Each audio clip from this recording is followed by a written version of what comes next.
Asma Heurteloup prépare une manifestation devant le consulat des États-Unis. Elle demeure sceptique après l'annonce du gouvernement Trudeau sur un financement de la police en Haïti.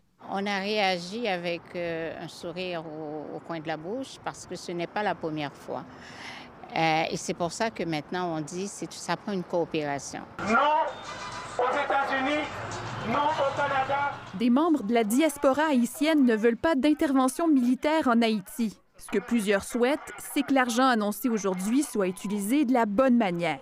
Oui, financement, mais comment ça va se faire et qui aura à gérer ce financement-là? Le tableau est sombre. L'ONU rapporte 530 meurtres depuis le début de l'année et les menaces d'enlèvement terrorisent la population. Les États-Unis étudient la possibilité d'envoyer une force d'intervention en Haïti, mais le passage des casques bleus est difficile à oublier. Ils ont perpétré des agressions sexuelles et transporté le choléra. L'expérience des différentes missions des Nations unies est là pour démontrer que ces interventions ont des impacts très limités. Selon le sociologue Frédéric Boiron, le Canada et les États-Unis ont intérêt à agir. C'est un pays qui est une poudrière, qui produit des demandeurs d'asile et ça se mesure aussi ici. On le sent. Financer la police est la solution la plus réaliste. Actuellement, un policier qui est bien payé en Haïti gagne 12 $ canadiens par jour pour risquer sa vie. Pour que cette stratégie-là fonctionne, c'est pas seulement de former les policiers et de bien les payer, il faut aussi qu'ils soient mieux armés que les gangs. If I look at the gangs, the ammunition and the weapons that the gangs have, they are very modern. They totally outsmart the national police. They need better equipment. They need the training. They need the support from the international community to be able to do their jobs. Le Canada impose également des sanctions supplémentaires à 2 membres de l'élite haïtienne, ce qui porte à 19 le nombre de personnes sanctionnées par le Canada. Ici Marie-Isabelle Rochon, Radio-Canada, Montréal. En contrepartie, le Canada a accepté d'accueillir 15 000 réfugiés. Est-ce que vous avez des détails là-dessus? Est-ce que le Québec va en prendre? Comment ça va se faire? Bien, le fédéral nous a confirmé, effectivement, ce nombre de 15 000 demandeurs d'asile. Moi, j'ai indiqué que le Québec avait déjà fait sa part amplement avec les demandeurs d'asile qui sont arrivés au cours des derniers mois. Donc, on demande à ce que ces 15 000 personnes additionnelles soient redirigées vers d'autres provinces, considérant que la capacité d'accueil... Le Québec veut zéro des 15 000. Notre capacité d'accueil est déjà atteinte, voire dépassée. Donc, voilà, ces 15 000 personnes additionnelles, il n'y a pas possibilité pour le Québec. Même des francophones dont on a besoin dans plusieurs postes? Quand on parle de capacité d'accueil, il s'agit d'un toit, il s'agit d'un accès à des services gouvernementaux. Donc, quelle que soit la langue parlée, si la capacité d'accueil n'est pas là, elle n'est pas là. Donc, ça suit cette logique-là. Asma Heurteloup prépare une manifestation devant le consulat des États-Unis. Elle demeure sceptique après l'annonce du gouvernement Trudeau sur un financement de la police en Haïti. On a réagi avec un sourire au coin de la bouche parce que ce n'est pas la première fois. Et c'est pour ça que maintenant on dit que ça prend une coopération. Non aux États-Unis, non au Canada. Des membres de la diaspora haïtienne ne veulent pas d'intervention militaire en Haïti. Ce que plusieurs souhaitent, c'est que l'argent annoncé aujourd'hui soit utilisé de la bonne manière. Oui, financement, mais comment ça va se faire et qui aura à gérer ce financement-là? Le tableau est sombre. L'ONU rapporte 530 meurtres depuis le début de l'année et les menaces d'enlèvement terrorisent la population. Les États-Unis étudient la possibilité d'envoyer une force d'intervention en Haïti, mais le passage des casques bleus est difficile à oublier.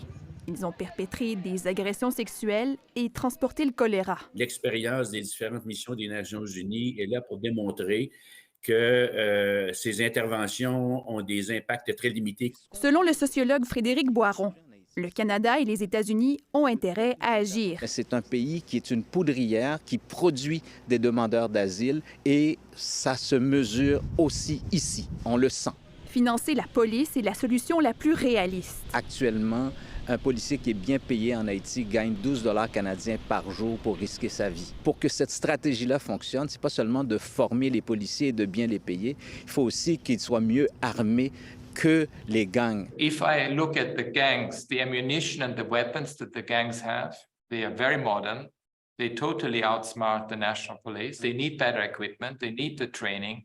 They need the support from the international community to be able to do their jobs. Le Canada impose également des sanctions supplémentaires à 2 membres de l'élite haïtienne, ce qui porte à 19 le nombre de personnes sanctionnées par le Canada. Ici Marie-Isabelle Rochon, Radio-Canada, Montréal. En contrepartie, le Canada a accepté d'accueillir 15 000 réfugiés. Est-ce que vous avez des détails là-dessus? Est-ce que le Québec va en prendre? Comment ça va se faire? Bien, le fédéral nous a confirmé, effectivement, ce nombre de 15 000 demandeurs d'asile.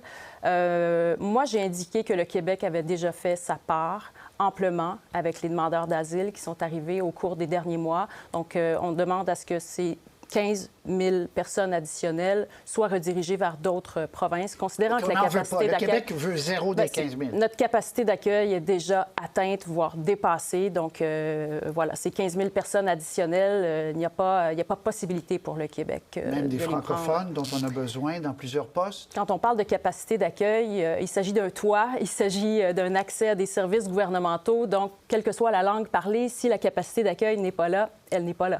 Donc, ça suit cette logique-là. Asma Heurteloup prépare une manifestation devant le consulat des États-Unis. Elle demeure sceptique après l'annonce du gouvernement Trudeau sur un financement de la police en Haïti. On a réagi avec un sourire au coin de la bouche parce que ce n'est pas la première fois. Et c'est pour ça que maintenant on dit que ça prend une coopération. Non aux États-Unis, non au Canada. Des membres de la diaspora haïtienne ne veulent pas d'intervention militaire en Haïti. Ce que plusieurs souhaitent, c'est que l'argent annoncé aujourd'hui soit utilisé de la bonne manière. Oui, financement, mais comment ça va se faire et qui aura à gérer ce financement-là? Le tableau est sombre. L'ONU rapporte 530 meurtres depuis le début de l'année et les menaces d'enlèvement terrorisent la population. Les États-Unis étudient la possibilité d'envoyer une force d'intervention en Haïti, mais le passage des casques bleus est difficile à oublier. Ils ont perpétré des agressions sexuelles et transporté le choléra. L'expérience des différentes missions des Nations unies est là pour démontrer que ces interventions ont des impacts très limités. Selon le sociologue Frédéric Boiron, le Canada et les États-Unis ont intérêt à agir. C'est un pays qui est une poudrière, qui produit des demandeurs d'asile et ça se mesure aussi ici. On le sent. Financer la police est la solution la plus réaliste. Actuellement, un policier qui est bien payé en Haïti gagne 12 $ canadiens par jour pour risquer sa vie. Pour que cette stratégie-là fonctionne, c'est pas seulement de former les policiers et de bien les payer, il faut aussi qu'ils soient mieux armés que les gangs. If I look at the gangs, the ammunition and the weapons that the gangs have, they are very modern. They totally outsmart the national police. They need better equipment. They need the training. They need the support from the international community to be able to do their jobs.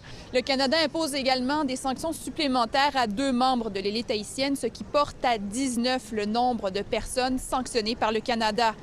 Ici Marie-Isabelle Rochon, Radio-Canada, Montréal.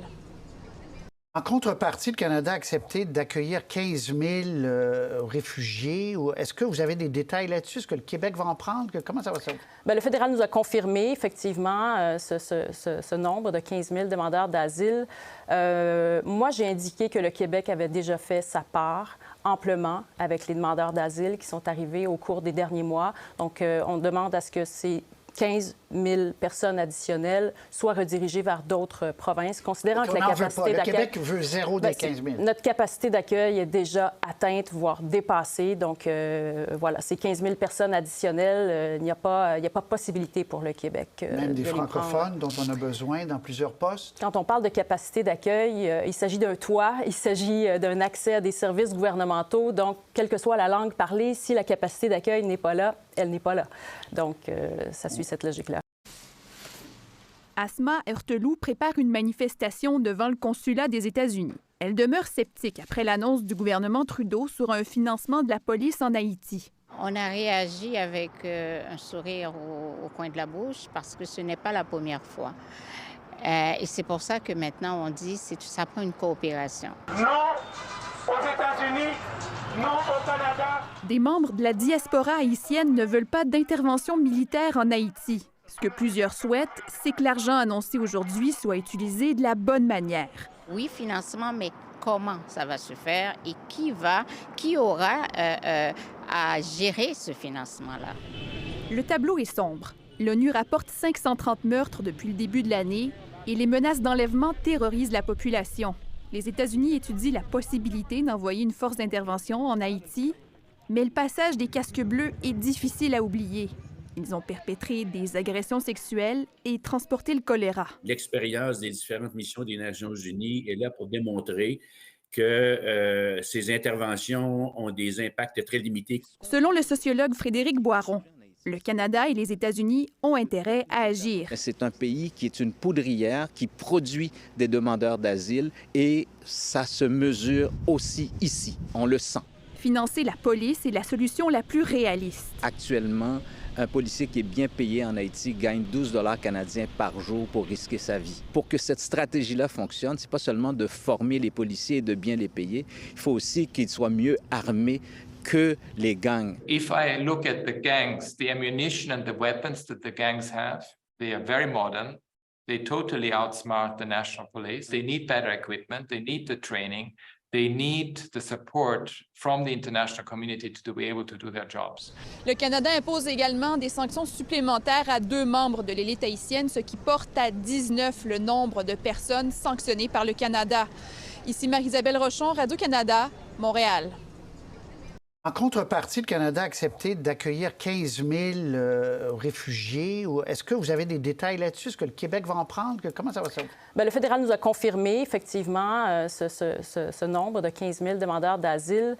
Moi, j'ai indiqué que le Québec avait déjà fait sa part amplement avec les demandeurs d'asile qui sont arrivés au cours des derniers mois. Donc, on demande à ce que ces 15 000 personnes additionnelles soient redirigées vers d'autres provinces, considérant que la capacité d'accueil... Le Québec veut 0 des 15 000. Notre capacité d'accueil est déjà atteinte, voire dépassée. Donc, voilà, ces 15 000 personnes additionnelles, il n'y a pas possibilité pour le Québec. Même des francophones dont on a besoin dans plusieurs postes? Quand on parle de capacité d'accueil, il s'agit d'un toit, il s'agit d'un accès à des services gouvernementaux. Donc, quelle que soit la langue parlée, si la capacité d'accueil n'est pas là, elle n'est pas là. Donc, ça suit cette logique-là.